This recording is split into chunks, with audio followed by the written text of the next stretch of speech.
About the Cubbon Dog Park. Bring this angle, Priya. Yeah. Bharti, we were just talking just now about, you're losing your two wonderful dogs. For us at the Cubbon Dog Park, when I see people at the wall, at the fence looking in, there are 2-3 categories of people. One of them who just want to look and say, oh, how cute dogs. And the second one are people who eventually want to get dogs, but then, they're in that space. And the third very sad category is the category of humans who have lost their dogs. And I can spot them a mile away. So I take a lot of trouble when I go and I see those. If I see that face, I will make sure I bring that face inside, because I have lost my dog, and JD and CJ, and that's been very heartbreaking. I have not. Shruti has lost Bali, and she has never been able to recover from that. So we understand that. So I'm not starting this off on a tone of grief, but I'm just saying there's always great emotion that motivates you to do the things that you want to do and that make a difference.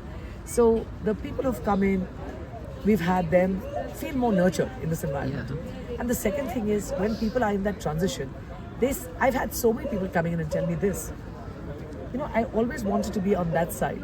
And when they come in and they are now on that side, not looking in, but now a part of it, it gives us so much joy, because all those posters outside, adopt, don't shop, be responsible, be kind to your community dog, all the things that we do is now finally out there, and they are actually learning and incorporating. And I think the next big movement really that happened here, all of the things that she said is all of us who never knew about, adopting dogs or rescuing dogs. So your first dog is the one that you went and got or you got. But as they come into the dog park and they, start understanding what we're really, doing here, and what, they, play with indies and all, I think at least 60 to 70% cases, their second dogs are always a rescue dog or always an indie dog. And I think that fills my heart like none other. It's just something families just learn coming in on Sunday to the dog park. I think for me, that's really... And we're okay about the fact that, we all make mistakes with our first dog. I mean, never rude about that. But the fact that so many people come up and say, we bought our first dog, but our second dog is, and that's, I always tell them, I said, we cannot be more grateful to you. Now the bench that we're sitting on, Bharti, is where a lot of adoptions happen. So that's the other part of it. But while this looks like fun and games, and we have a great, we have a bunch of wonderful volunteers. We're missing Aditi, a very prominent volunteer who's been doing a lot of great work. She's been doing some amazing work. She's really stepped up the game for us in the park. Absolutely. So we have this situation where, while we say we're having a lot of fun, we have a lot of messaging. So we have 8 touch points actually that we engage with everyone on. And these touch points are adopt, don't shop, tag your dog, neuter your dog, care for your community dogs, just the canine squad. Join your canine squad. And 2 more I forgot. But we make a neuter, we have a very different thing. But we encourage people to understand the laws. Many people don't know. We had a girl coming with a 45-day-old husky. She was horrified to know she is guilty of prevention of cruelty to animals. Wow. So we've taught them that there are 3 rules: that you buy from a registered breeder, that the dog has to be more than 60 days old. We've got all those things already. So people are learning as they come in. And then just the park.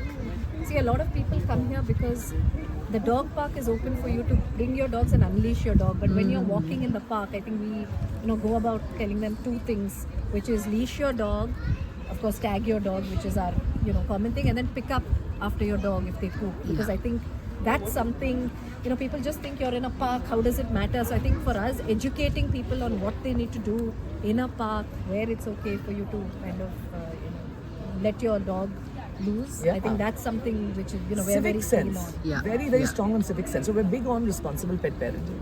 We're very, very big on that, and we are very tough with our parents here, to the extent, and I don't think many people know this, we've actually pushed horticulture to fine, because we want our dogs to be loved. So there's a 500 rupee fine that is there for if you don't pick up and if you don't leash your dog. And I believe that makes your dog more beloved to the community. Absolutely. We've given out about 18,000 tags with a name and number, so that people can understand what it means.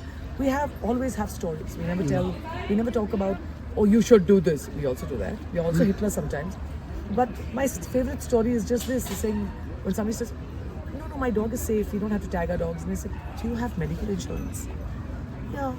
Are you expecting to get sick? We do. then why don't you tag your dog? Because you're not expecting to lose your dog, but guess what? Shit happens, you know? So there's an aha moment, and I think we've been responsible for making sure about 30-40% of dogs that would have got lost have not got lost. So the messaging that goes out, and I think we take ourselves, however fun we are, we take ourselves and what we do very seriously.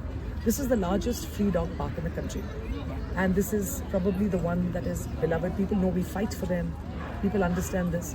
But our biggest gifts are our parkies that we love, and we encourage everyone to. That's our focus and our core. As you met, If anyone and that is one of our beauties. That's Bali. Bali was adopted. Oh.